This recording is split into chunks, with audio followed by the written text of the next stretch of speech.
Okay, so welcome to Ceta's first, as I say, Ceta's first presentation in respect of non-standard property insurance. First of all, who's Ceta? For those of you that have been around for a while, you'll have heard of Ceta. Ceta was one of the three main GI providers in the broker space all the way through the 90s. Established in 93, actually same year as the Source and Payment Shield.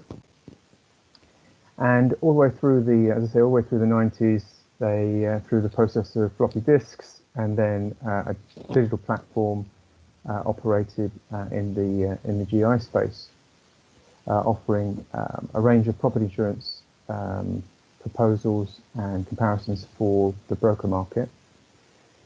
In 2008, when the banking crisis hit, Ceta took a view that the property market, the mortgage market, was unlikely to return anytime soon. And they'd been dabbling with direct-to-consumer for boat insurance, caravan insurance, liability insurance for a while. Always very much a tech-centric company. David Quick and Sandy Schofield, the previous founders and owners of the business, decided that they would focus on the online B2C channel while the mortgage market was pretty much closed for business. And they made a really successful fist of that for the next few years.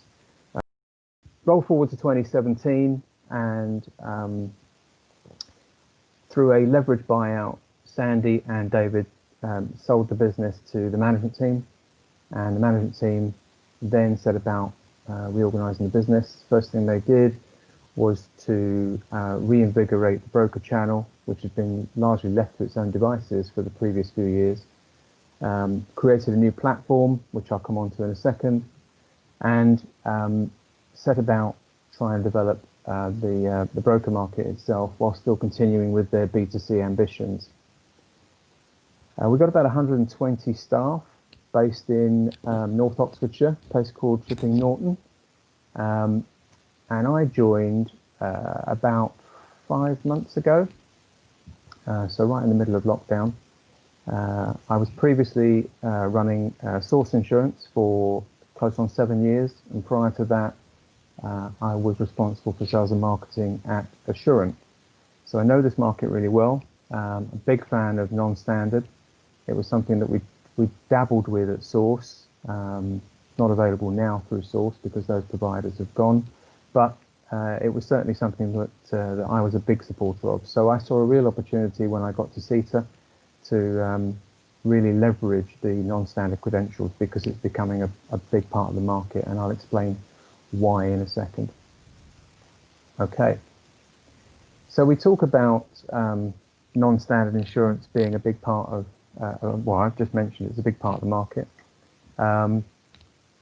Is there much of it out there? Yeah, I think today the market accounts for about 9 million properties. About 30% of the market falls into the non-standard category one way or the other. Estimated GWP about 1.5 billion. This business, to a large extent, is not currently being written in the intermediary space, and that's because there isn't an online platform. Well, there is, and it's the Ceta Infinity platform, but it hasn't been that prevalent in recent years. There is no real other online platform in this space. If you want to write non-standard property insurance to date, typically it's a manual handoff, and through a process of to and fro with the specialist broker, you might get a rate within a few days or a week. What Ceta have done is built a tech platform that houses over 31 non-standard risks and is able to quote, compare, click and bind on the platform in the same way that you underwrite your property insurance through the likes of Payment Shield or UInsure or Source. You can do the same in the non-standard arena with us. Why is this market growing? That is because as we hear the term big data and data analytics and data this and data that, the reason this is becoming more prevalent is because insurers are getting better at understanding the data of the risks that they want to insure. But with that comes an understanding of the risks they don't want to insure. So you could find two properties in the same street, same type of property itself, same age, same construction, but they could be underwritten in completely different ways. And that's not obvious to the naked eye, but it's something that I'll come on to in a second. I'll give you an insight into why this is becoming more of an issue and what you can do about it. I think also historically, a lot of brokers have shied away from the non-standard arena because you think you've got to be a subject matter expert, and you don't. If you understand GI, you'll understand this side of the market. And actually, the way the Infinity platform is constructed, it is easy to use, intuitive, and we take you by the hand through the process. It is not overly complex, and it's not something where you really have to understand the nature of the risk itself. So it's a chunky market. It's worth going after. Even the non-standard options through the price comparison websites are not. There isn't a huge amount of choice. There's maybe only 3 or 4 companies in the B2C arena that operate through the price comparison websites for this. So it's a growing market. You can grab a slice of it, and we can help you do that. Now, non-standard risks tend to fall into one of 4 categories. The first one is the property type. This is probably the most obvious. When I talk to people about what do they think a non-standard risk is, typically they will say, well, it's a thatch property, or it's in a floodplain, or it's been flooded. And that typically is the understanding behind non-standard, but it's so much more. Out of 27 million properties in the UK, less than 60,000 are thatched. That gives you some idea of the tiny percentage of thatched properties that exist in the UK today. There is a increasing prevalence with developers to build steel frame houses because they're quicker and easier to throw up. Obviously, there are lots of conversions around stables, barns, older buildings. Lots of brownfield sites are being developed out of old office buildings and factories. We've seen that a lot as parts of industry fall away. Also, mid-net worth. So there used to be just high net worth and everybody else, but actually there is an affluent middle that has emerged in the last decade. So yeah, affluent middle, mid-net worth. These are, and this can mean different things to different people in different parts of the country. So, a 3-bedroom end of terrace in a central London postcode will be worth, £1 million plus, whereas the same property in Newcastle might be 150,000. So from that point of view, there is a growing band in the centre of the wristband that has created a new category called mid-net worth.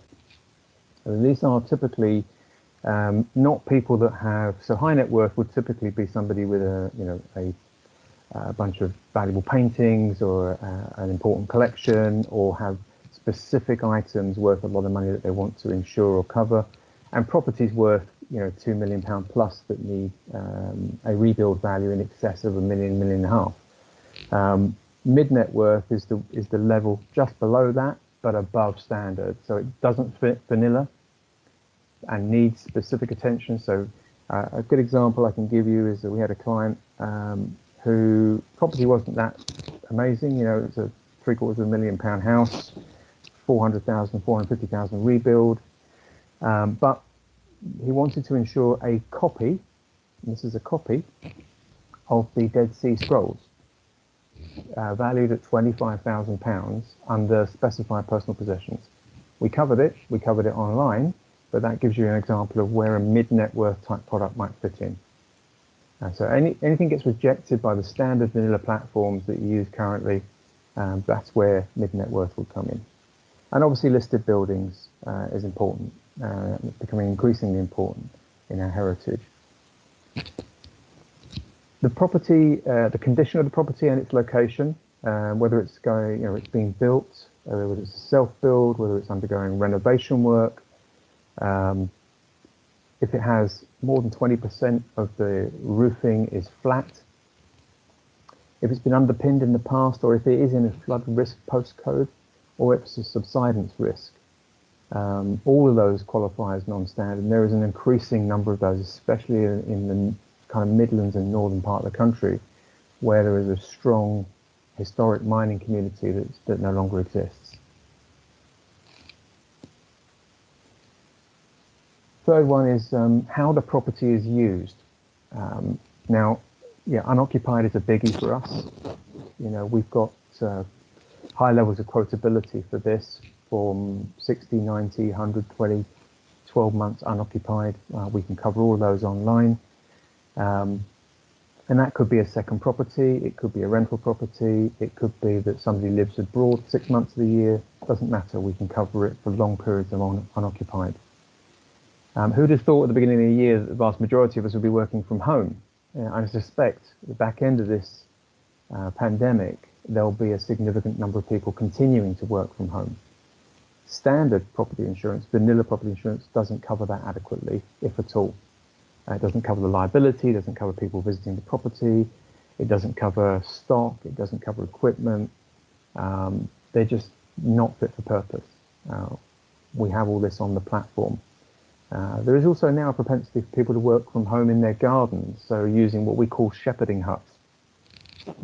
It's a catch-all phrase for these standalone buildings that sit in the property garden area or land, and people use those as mini clinics or office space to work from whilst at home. We cover those as well.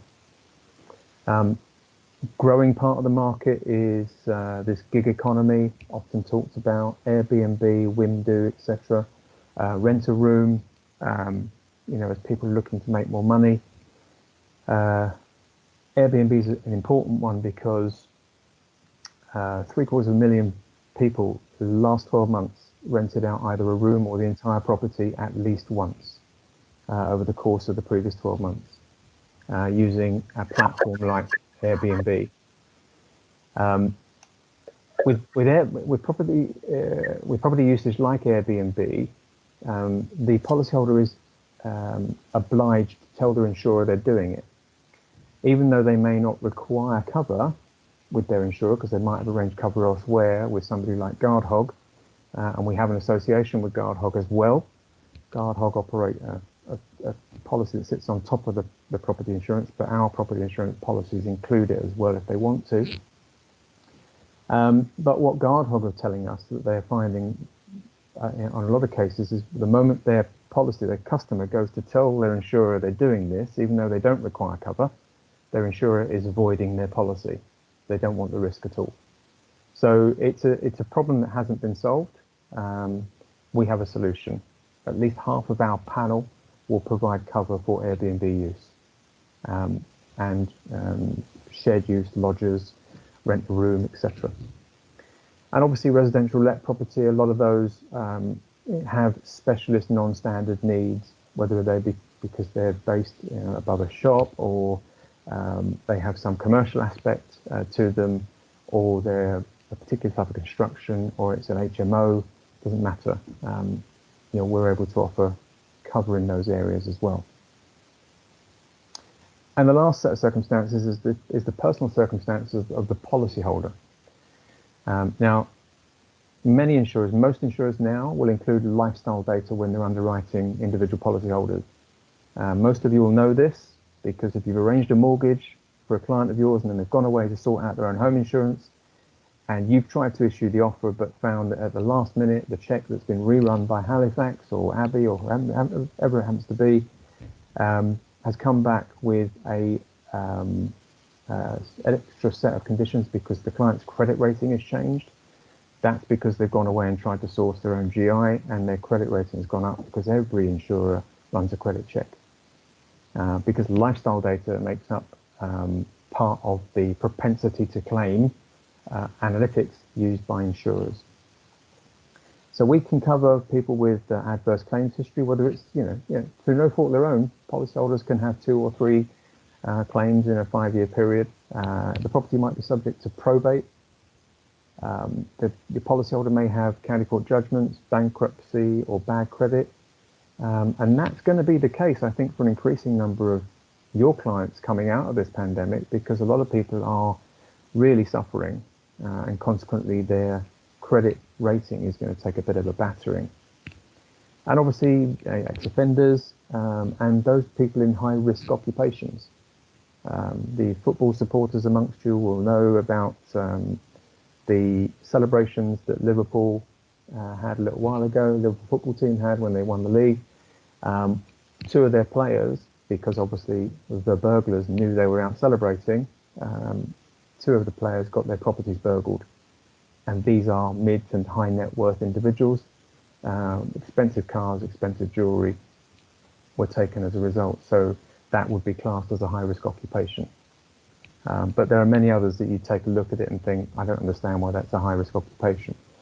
But it is driven by the claims data. So those are the 4 key areas where non-standard tends to fall.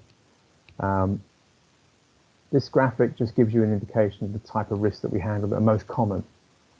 So bed and breakfast, lodgers, type of construction, declined or refused, Airbnb, unoccupied, people doing renovations, all those kind of things. So what you'll find is if your clients have any of these types of issue, the moment you go through a standard platform, a vanilla platform, and we'd encourage you to do that first, unless you know they're going to be declined, in which case come to us first. But when they decline through that particular option, give us a go, because we invariably will be able to pick up the risk.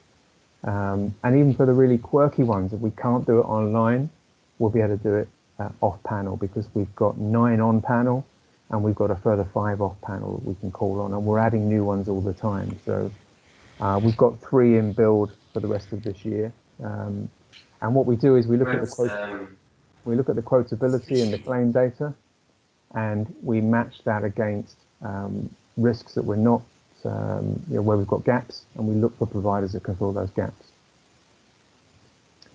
So I talked about, mentioned the Infinity platform. So the Infinity platform is our online tech platform, where you can compare, quote, click and buy your non-standard property insurance. Its look and feel is very similar to the source. I'm sure that was by accident. And as I said before, it is intuitive. So when you go in and you click on new quote, the first screen you're presented with will ask you to select the non-standard risks if you know them. If you don't know them, don't worry. Just click none of the above, move on, and it will unpack the questions and intuitively guide you through the process. But if you do know them up front, it can be a faster quote process. So, from start to finish with a little bit of experience, you can get a quote done in 2 minutes. I've certainly managed to do it within 2 minutes, and I'm no expert, trust me. There's a thing you'll see it on the screen there. We talk about lightning technology. That's something we've developed. So there are lots and lots of data packets out there that are available today. That's things like land registry data. So we can tell by pulling back land registry data on a particular postcode and address of a property, year of construction, how many bedrooms it's got, the value of the property, etc. And what we try to do is use those data packets to pre-populate, where it's possible, those clients' details, and just ask you to validate them. That helps to speed up the journey and makes the whole process a little bit quicker. As you'd imagine, there is a full broker dashboard, so you can see what renewals are coming up, what you're getting paid, whether there's any movement on a particular case, whether there's any MTAs. So it's exactly what you'd expect to see. We also have no restriction on the volume of business you write. We recognise that we're not going to get every case. We're going to get 1 in 3, 1 in 4, maybe 1 in 5 cases, and that's because of the specialist nature of the work that we do. So we don't put any minimum volume on you. whatever commission level you come in at, you keep on that case for as long as it lasts. And as you'll see in a second, the longevity of this business is pretty good because of its specialist nature. In terms of why you should use us for this rather than go to one of your manual referrals, apart from the pain in the neck that a manual referral creates and the sheer amount of work involved in going backwards and forwards. We do maintain quotability in excess of 90%. We publish these numbers every month. At the moment, I think it's running at 91.5 in terms of quotability. That's across over 31 non-standard risks. The retention tends to be consistently above 85%. And that's because obviously of the restricted choice that's available to your customer and the fact that the specialist nature of the providers that we use means that they work very hard to keep that business. The other benefit here is that whereas with standard vanilla type insurance, your average premium will be between 250 and 300 typically for a standard buildings and contents policy.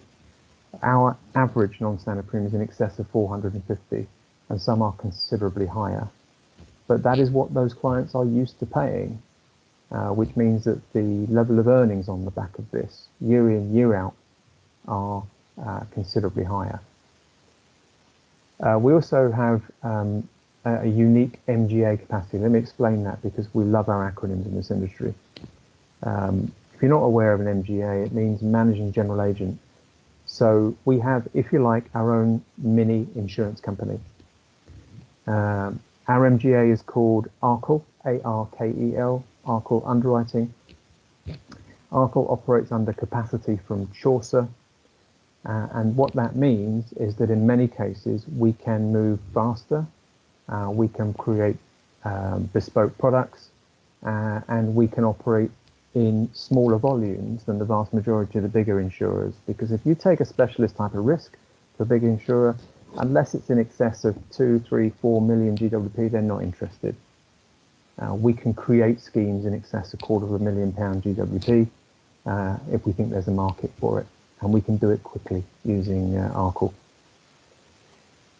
As you'd expect, I've got a full sales support team, field-based and office-based, to help support you.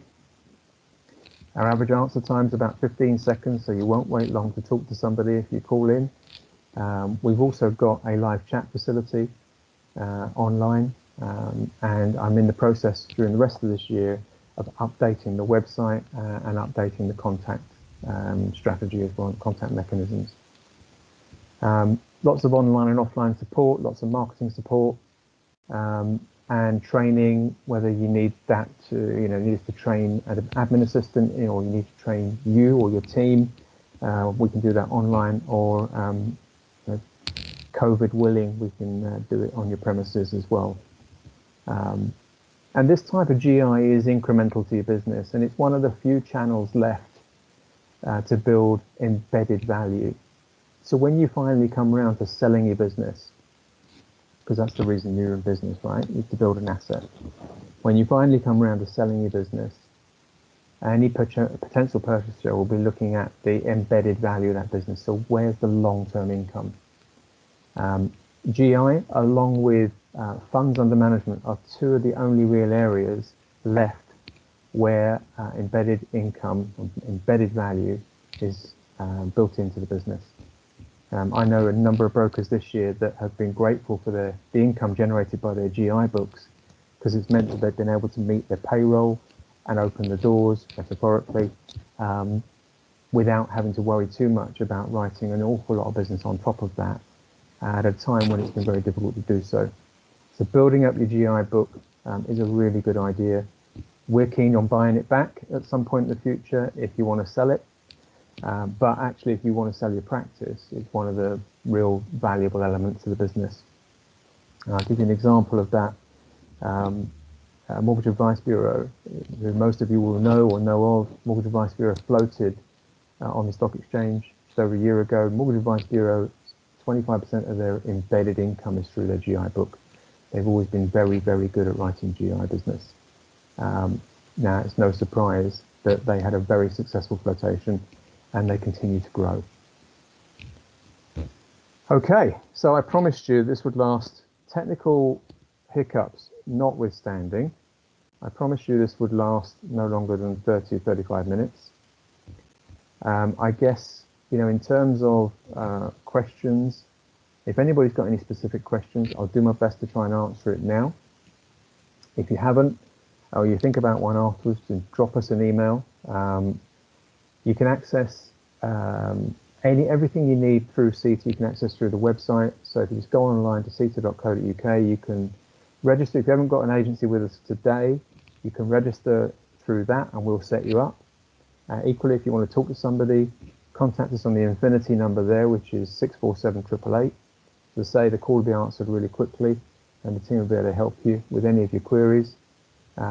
Also, if you don't want to place the business yourself, you can't be bothered to write it and you want to refer it to us, we've got a referral mechanism as well. So please bear that in mind. You know, we're a specialist provider in the non-standard arena. We want to help add incremental value to your business. So, you know, use us for that, and, you know, use us where you can't place your GI business or you know you're going to have a problem looking to place a piece of GI business. Talk to us first. Okay, that's my short presentation. As I said right at the top of this, we're going to create CPD certificates. And if you want a CPD certificate for this as an unstructured session, then just drop us a line. Drop us a line at marketing@ceta.co.uk, and we'll send you a copy of the CPD certificate for this session, along with a copy of the presentation, so you've got it for your records. As I say, I've also been recording this as well, so we'll send that out to everybody, and do my best to answer any questions that anybody's got right now. So let's take a look. From Jane. Okay, would you say your service is currently affected by COVID? Because it's an online platform, Jane, to a large extent, functionality-wise, no. I would say we've managed to set everybody up from home, so they've all got the kit they need to operate from home, and we've got quite a tight setup. I know on the B2C side there is some there are longer call waiting times because the volumes are higher, but on our side, on the B2B side, which is the broker support side, I see the call volumes and the call answer times every day. And it looks like, you know, we're answering most calls within 15-30 seconds. So from that point of view, I'd like to say no, but, you know, I think from everybody's perspective, we are being hit in one form or another. So I hope that answers your question, Jane. Anybody else got any other questions you'd like to ask? Whether you put it into the chat or open your mic and throw the question in. Happy to try and answer it. If you haven't, not a problem. And if you think about something afterwards, then by all means, you know, drop us an email. But go onto the website, register your interest. We'll get you set up. As I say, the system's really easy to use. Have a play and see how you get on. Really interested in your feedback. If anybody's got any ideas on additional areas, you might be a specialist who concentrates in a particular area of the market, and you want some, you know, you're looking for some specialist cover and it's not currently available, then yeah, by all means throw that back at us as well, and we'll do our best to support. Okay. I can't think if there's anything else.